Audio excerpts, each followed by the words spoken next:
Les séquences email, en fait, c'est quelque chose que tu reçois littéralement tous les jours dans ta boîte email sans même t'en rendre compte parce qu'elles sont partout. Et c'est normal parce que c'est quelque chose d'ultra puissant en termes de marketing et ça va augmenter tes ventes de 20%, ce qui n'est vraiment pas négligeable. Le gros plus, et moi c'est ce que j'adore dans les séquences email, c'est que ça vend pour toi. T'as pas à t'en soucier.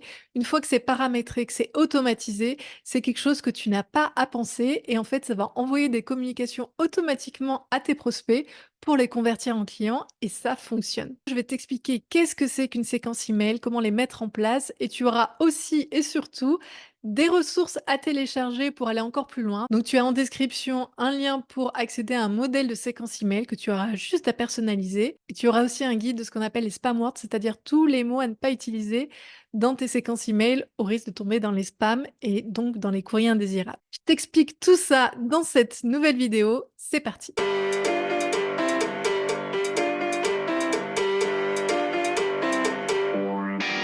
Si tu ne me connais pas encore, je suis Mylène, je suis consultante en marketing digital et j'aide les entrepreneurs à communiquer en ligne, à devenir visibles pour trouver leurs prochains clients. Si tu veux en savoir plus sur mes accompagnements et mes coachings, je t'invite à aller voir le lien en description. Tu as également tout un tas de ressources à télécharger en dessous de chaque vidéo pour accéder à des guides, des quiz, des modèles à réutiliser pour implémenter dans ton propre business. Pour commencer, qu'est-ce que c'est vraiment à proprement parler une séquence email? Alors, une séquence email, c'est l'envoi de mails qui sont déjà préécrits de manière automatique à la suite d'un déclencheur qu'on va appeler le trigger. En fait, c'est comme si quelqu'un venait sur ton site internet, téléchargeait un e-book gratuit et à la suite du téléchargement, où il rentre donc son prénom et son email, il va recevoir un email avec le PDF ou le lien pour télécharger l'e-book gratuit. Ça, en soi, c'est une séquence email, c'est-à-dire c'est une automation.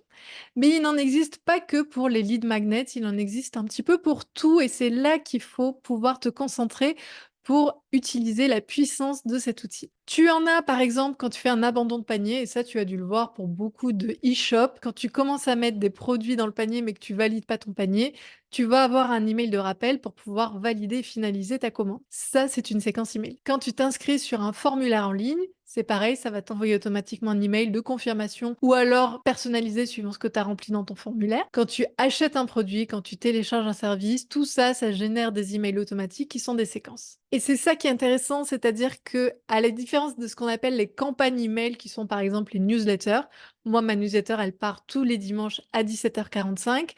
Là, il n'y a pas du tout cet effet de temporalité. C'est-à-dire que ta séquence email, que ce soit un mail ou plusieurs emails, elle va démarrer suivant une action que tu as prédéfinie.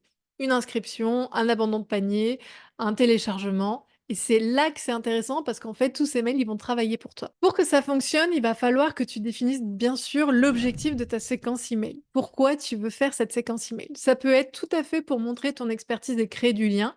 Moi, au début, c'est ce que j'avais fait, c'est-à-dire que quand quelqu'un téléchargeait un produit gratuit sur mon site internet, j'envoyais un email premier avec ce produit gratuit en expliquant un petit peu les bénéfices du produit, etc. Un deuxième email 2-3 jours après où je me présentais parce que c'est potentiellement des personnes qui ne me connaissent pas.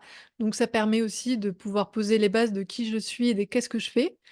Un mail 2-3 jours après où je développais une problématique de ma cible pour pouvoir leur montrer mon expertise, quelle était ma vision et mon approche et ainsi de suite jusqu'à, à la fin, proposer un de mes produits payants pour qu'on puisse les convertir dans ce sens. Donc une séquence email, ça peut tout à fait être pour montrer ton expertise, pour favoriser un acte d'achat. Ça peut aussi être pour fidéliser parce que tes clients actuels, ils sont une mine d'or pour pouvoir ensuite racheter tes produits s'ils sont satisfaits.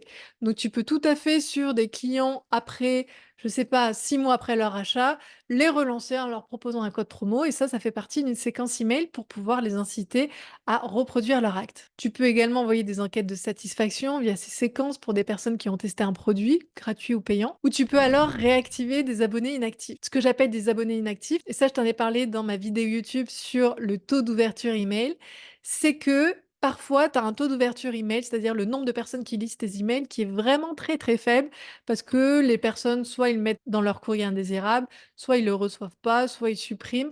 Et donc, cette campagne de réactivation de tes abonnés inactifs, elle va servir à renvoyer des emails en disant Bah, voilà, si vous êtes plus intéressé, sachez que vous allez être désabonné de ma liste email dans une semaine. Sinon, merci de lire ce message ou de renvoyer un email et en fait, tout ça, ça permet aussi d'augmenter ton taux d'ouverture et le fait d'être lu. Et c'est là que c'est intéressant, c'est que chaque séquence email a un objectif, mais a aussi une cible. C'est-à-dire que ça va pas l'envoyer à toute ta base email, mais ça va l'envoyer à une petite catégorie de personnes qui ont réalisé telle ou telle action ou à l'inverse, qui n'auront pas réalisé telle ou telle action. Et donc, tu vas pouvoir personnaliser, faire un maillage d'automatisme de mail suivant le comportement de tes abonnés. Et là, tu vas me dire, OK, mais comment je les segmente? Alors, en fait, dans tous les autorépondeurs de mail, je t'en donnerai quelques-uns en commentaire, tu as ce qu'on appelle les tags, c'est-à-dire les étiquettes. À chaque abonné, tu as des étiquettes qui résument un petit peu leur comportement. Je te donne un exemple, si tu vends des peluches en forme de licorne et que tu as un client qui achète ces peluches, il va avoir le tag achat peluche licorne, par exemple. Et auquel cas, il va être mis de côté pour toutes les séquences email qui vont promouvoir l'achat d'une peluche licorne parce que pour eux, c'est déjà fait. En revanche, tu peux ensuite, pour cette personne, lui envoyer un email, une séquence email pour promouvoir un produit complémentaire ou similaire pour qu'il puisse racheter autre chose après cet achat. Je ne sais pas si tu vois l'idée, mais l'objectif, c'est vraiment de personnaliser au maximum toutes tes communications email suivant les abonnés, leur comportement, leur profil. Pour que ce soit plus concret, je vais te donner quelques exemples de séquences email que tu peux créer pour ton business suivant les différents objectifs. Par exemple, si tu veux créer une séquence email de bienvenue, tu as quelqu'un qui télécharge un e-book offert et à la suite, tu veux commencer un petit peu à créer du lien avec lui. Ce que tu peux faire, c'est que le premier mail qui va être tout de suite automatique, 30 secondes après qu'il ait enregistré ses informations pour télécharger ton e-book offert, ça va être un email de confirmation de son inscription avec l'e-book en question. Ça, c'est fait. Deuxième email, 2, 3 jours après, tu te présentes. Quel est ton univers? Quelle est ton approche? Qu'est-ce que tu proposes? Quelle est ton histoire? Et à partir de là, tu peux aussi mettre en avant tes autres supports. Si tu as une chaîne YouTube avec des vidéos qui peuvent l'intéresser et compléter ce que tu dis dans l'e-book, ça peut être pertinent. Ou si tu as fait des lives ou des publications sur le sujet qui peut aussi être complémentaire, mets-les en avant. Le troisième email, tu peux mettre en avant ton expertise pour expliquer une problématique, pour montrer que tu comprends ses douleurs, ses désirs et ce qu'il recherche à travers tes contenus. Et tu peux également profiter pour faire des études de cas ou montrer des satisfactions clients pour montrer ta légitimité à pouvoir l'accompagner dans le futur. Ça, on va dire, c'est une séquence email de bienvenue basique où tu commences à rentrer un petit peu en matière pour quelqu'un qui ne te connaîtrait pas. Autre exemple de séquence email pour les abandons de panier. Quand ton visiteur il est sur ton site, nous les femmes, on est quand même les spécialistes là-dedans. Moi, je sais que quand je fais du shopping en ligne, j'ai 15 articles dans mon panier. Je ne sais pas si je vais le valider ou pas, mais c'est là. Et à ce moment-là, c'est pas rare que tu reçoives un email pour te demander de valider ton panier. Donc si c'est le cas, si toi tu as un e-shop, tu as une boutique en ligne et que tu veux pousser et un petit peu encourager les personnes à finaliser leurs commandes, ce que tu peux faire, c'est que quand ces personnes ne valident pas le panier, donc là tu as des automatismes qui se créent suivant ton logiciel que tu utilises, Shopify, WordPress, WooCommerce, etc. Ça envoie un email quelques heures après ou un jour après en disant: vous avez peut-être oublié de valider votre commande, voici le lien pour la finaliser. Pas besoin que l'email soit très très long, mais juste il est là. Deuxième email, ça peut être d'offrir un code promotionnel pour finaliser l'achat. Là, ça incite encore plus à l'action et donc si la personne, elle était un petit peu hésitante pour 10 ou 20 euros, finalement, tu peux concrétiser la vente sans trop d'efforts. Et troisième email, mais là, ça va vraiment dépendre de ton produit. Si c'est plutôt un service qui est high ticket, donc qui est un peu plus cher, tu peux tout à fait proposer un appel découverte pour répondre aux éventuelles questions et pouvoir convertir avec un appel découverte ces personnes. Donc en fait, tu as tout un tas de stratégies que tu peux mettre en place suivant les actions, suivant ce que tu veux mettre en avant et suivant l'objectif que tu veux impacter pour récupérer des prospects en clients, pour pouvoir créer du lien et pour pouvoir augmenter l'impact de tes séquences email dans ce sens. Je t'ai d'ailleurs fait un tuto complet pour pouvoir implémenter justement toutes ces automatisations directement dans ton répondeur d'email que tu pourras retrouver en description. Après, un marketing, comme pour toute action, il va falloir voir si c'est efficace.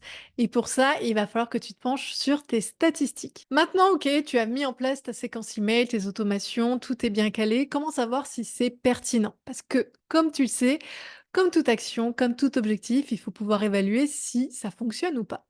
Et là, tu vas avoir besoin de 3 métriques. Ça va être le taux d'ouverture, le taux de clic et les conversions. Le taux d'ouverture, je t'ai fait une vidéo complète sur le sujet, c'est de savoir combien de personnes ouvrent tes mails à partir du moment où tu as envoyé le mail, qui le lit.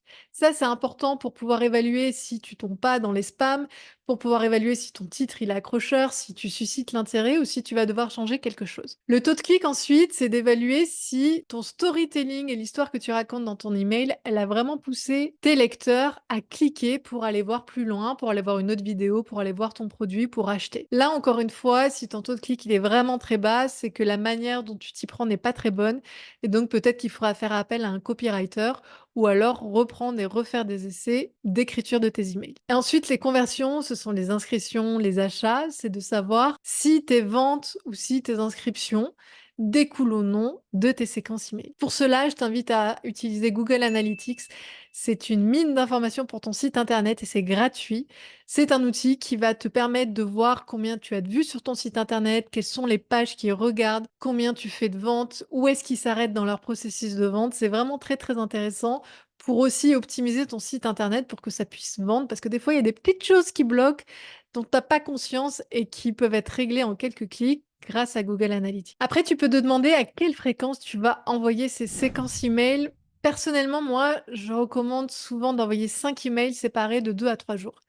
Je déteste recevoir un email par jour. Ça m'est déjà arrivé de m'abonner à une newsletter ou alors de m'abonner à un produit gratuit et ensuite de recevoir une flopée d'emails et un email par jour, bah, clairement, j'ai pas le temps de le lire et au bout d'un moment, ça me spamme ma boîte email, donc je vais vraiment le supprimer et me désinscrire. Pour moi, c'est contre-productif. Moi, ce que je conseille, c'est 5 emails maximum, espacés de 2 à 3 jours et après basta. Après, tu rediriges sur une newsletter si tu veux du contenu plus régulier ou tu relances quelques mois après, mais n'insiste pas trop. Quoi qu'il en soit, une séquence email, elle doit pas durer plus de 2 semaines. L'objectif, c'est vraiment de créer du lien et pas de bombarder tes abonnés d'emails pour qu'ils achètent à tout prix. Donc, essaie d'être quand même dans une certaine subtilité quand tu crées tes séquences email. Ensuite, les meilleurs outils pour faire les séquences email. Alors, il y en a plein. Encore une fois, ça va dépendre de ton budget parce que il y en a qui sont vraiment très, très performants, mais qui nécessitent quand même un abonnement mensuel assez cher. Il y en a qui font très bien le job, surtout quand tu débutes et qui sont gratuits. En ce sens, moi, je te conseillerais System.io, je t'ai mis le lien en commentaire. Tu peux avoir jusqu'à 2000 abonnés, ce qui est énorme en gratuit. Et j'utilise aussi beaucoup MailerLite, où là, tu peux avoir 1000 abonnés en gratuit et qui est aussi très intuitif. Petite préférence technique, on va dire, sur MailerLite, qui permet plus de fonctionnalités à mon sens. Mais System.io, en tout cas, pour faire des tunnels de vente simplifiés et des séquences email relativement simples, ça fait très bien le job. Après, à la question, à quelle heure envoyer ces séquences email, parce que souvent, tu vas avoir en option de l'envoyer à un certain moment de la journée. Là, suivant les analyses, on recommande 2 créneaux horaires. Le premier, c'est entre 10 et 11 heures et après entre 15 et 16 heures. En fait, si tu regardes bien, c'est un petit peu le moment où quand tu bosses, tu fais une petite pause parce que tu as envie de te vider la tête ou tu cherches à procrastiner quelque chose parce que tu as fini ta première tâche et donc machinalement, tu vas aller regarder tes emails et potentiellement, ça peut être intéressant pour toi de publier tes séquences email à ce moment-là. En conclusion, vraiment, tes séquences email, c'est un outil en or massif qui est gratuit, qui peut te permettre de communiquer, de créer du lien, de cibler ce que tu veux dire et surtout d'augmenter tes ventes. Donc, tu aurais vraiment tort de pas te pencher sur le sujet parce que ça peut être quelque chose de très, très impactant pour ton business, d'automatique et qui fait tout le job pour toi. Et ça, on aime beaucoup. J'espère que cette vidéo t'a plu. N'hésite pas à télécharger toutes les ressources en description, à mettre un petit like, à commenter et à t'abonner. Et on se retrouve la semaine prochaine sur cette chaîne YouTube.